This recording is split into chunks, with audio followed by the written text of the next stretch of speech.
नमस्कार दोस्तों। कैसे हैं आप? आशा करता हूँ बहुत अच्छे हैं और अपना अपने परिवार का बहुत अच्छे से ध्यान रख रहे हैं। आगे बढ़ने से पहले दोस्तों, क्या आपने मेरे चैनल को अब तक सब्सक्राइब नहीं किया है? प्लीज दोस्तों इसी वक्त सब्सक्राइब कर लीजिए, पैसा बिल्कुल नहीं लगता इस काम का।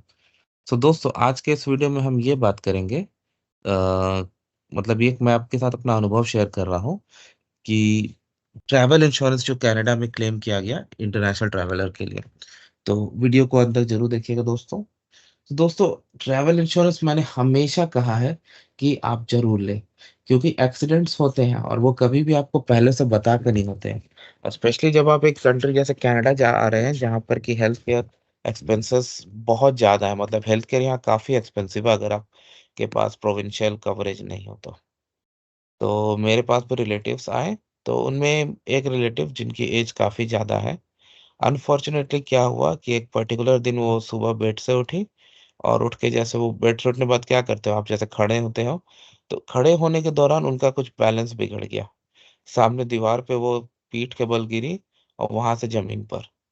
हम लोग सब दौड़े, उठाकर उनको बेड पे वापस रखा, उनको आराम करने दिया। लेकिन डेफिनेटली ऐसे चीज को कोई लाइटली तो नहीं ले सकता है, क्योंकि आपको पता नहीं एज ज्यादा है, कुछ भी हो सकता है। हाँ, तो हम उनको फिर हॉस्पिटल ले जाने का डिसाइड किया। तो ऑफ कोर्स लाइक उनके पास ट्रैवल इंश्योरेंस था। सबसे पहले मैंने क्या किया, मैंने अपने इंश्योरेंस ब्रोकर को फ़ोन किया। वो अर्ली मॉर्निंग फ़ोन करने पे भी उसने उठा लिया और मैंने उसको बताया कि भाई क्या-क्या हुआ है। उसने पूरी तरह से मुझे गाइड कर दिया कि आप ऐसे करो।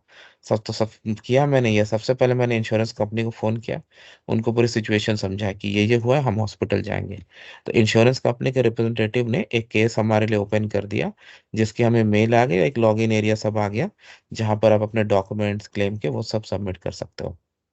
उसके बाद हमने हॉस्पिटल फ़ोन किया, तो वहाँ से ये पता चला कि हॉस्पिटल में जिस हॉस्पिटल में हम जा रहे हैं, वो लोग इमरजेंसी विज़िट को इंश्योरेंस कंपनी पे बिल नहीं करते हैं डायरेक्टली। आपको रिसीट मिलेगी, आप करना है कर लो।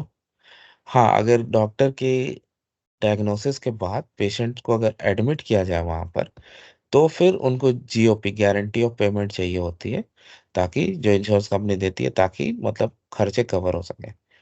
तो हम लोग लेके गए फिर वहाँ पर। मैं और इंश्योरेंस कंपनी ने मुझे ये बोला था पहले कॉल पे कि आपको जैसे द केस प्रोग्रेस होगा आप उनको बताइए। तो जो हॉस्पिटल पहुंचने के बाद जैसे डायग्नोसिस हुआ, ट्रायज हुआ, मुझे उनके साथ रहना था पेशेंट के साथ, क्योंकि वो इंग्लिश नहीं बोलती है बिल्कुल। तो जैसे उनका ट्रायज हुआ वो मैंने इन्फॉर्म किया।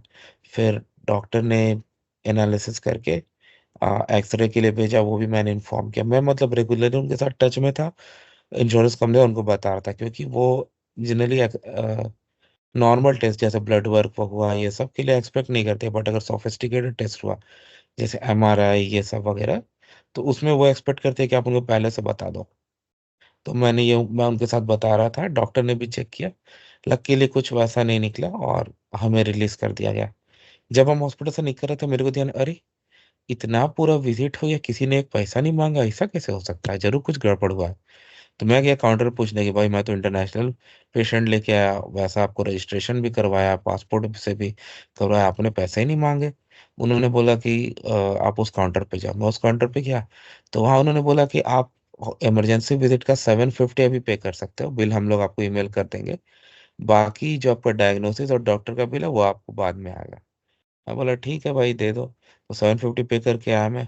अगले दिन तक मुझे उसके बिल नहीं आई थी, तो मैंने रिसिप्ट नहीं आई थी, ऑफिशियल रिसिप्ट। तो मैंने कॉल किया हॉस्पिटल, उन्होंने तुरंत से भेज दिया रिसिप्ट उसका। उन्होंने कहा कि डायग्नोसिस टेस्ट का 1 वीक बाद आएगा और डॉक्टर ऑफिस का सेपरेट आएगा। तो 1 वीक बाद फिर मेरे को डायग्नोसिस टेस्ट का भी आ गया। इस दौरान मैंने अपने और फिर इंश्योरेंस कंपनी को इन्फॉर्म कर दिया था कि मेरा ये बिल पेंडिंग है, ये बिल पेंडिंग है, मैं तब रेज़ करूँगा। क्योंकि एक पर्टिकुलर इंसिडेंट का मैं मल्टीपल क्लेम्स नहीं रेज़ करना चाहता था। मैं चाहता था कि सारे बिल्स को लेकर एक सिंगल क्लेम करूँ। तो 1 वीक बाद मेरे पास दूसरा बिल भी आ गया था।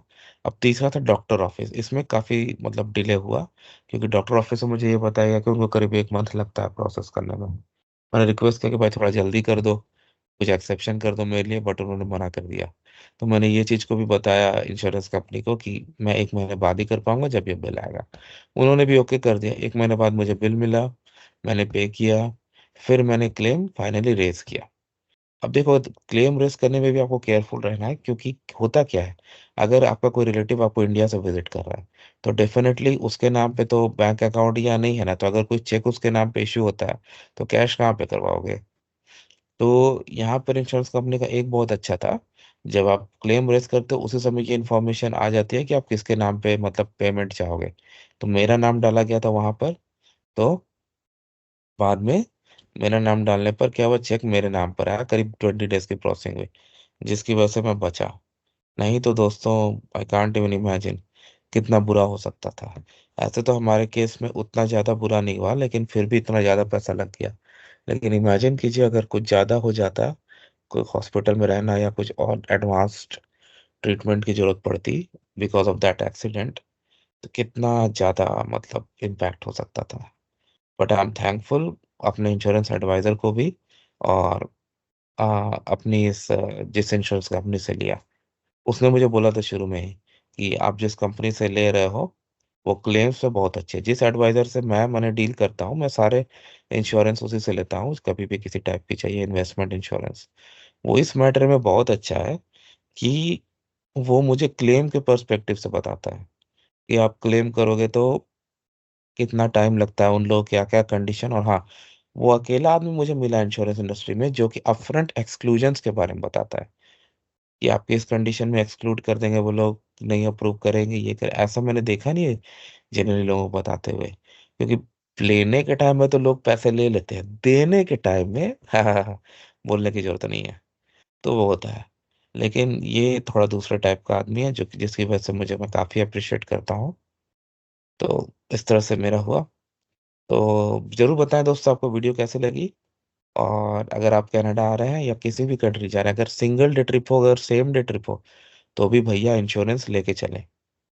अगर इंश्योरेंस नहीं लिया और कोई एक्सीडेंट हो गया, तो जो हाल होगा, कांट इमेजिन। सो वीडियो को सब्सक्रा देखा है, चैनल सब्सक्राइब ज़रूर करें। Thank you.